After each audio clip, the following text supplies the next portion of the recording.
Here we are on the west branch of the Susquehanna River.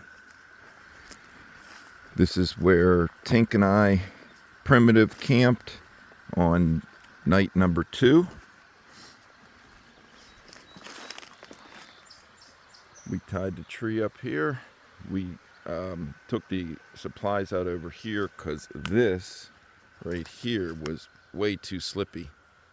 That's what I initially walked up to scout the camp, and it was a little too slippy to get the supplies. We could have done it, but we parked the boat back a little further in exchange for an easier hauling of our stuff, our transport of our stuff up the camp.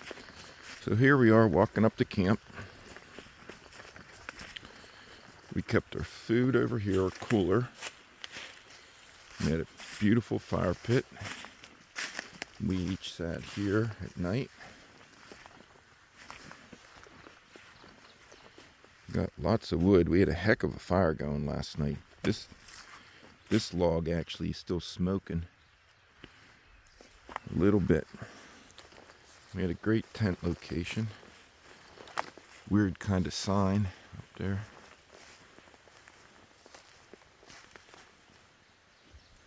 Reads Elmer with hearts.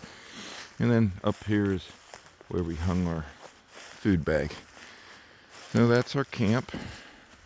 Beautiful river.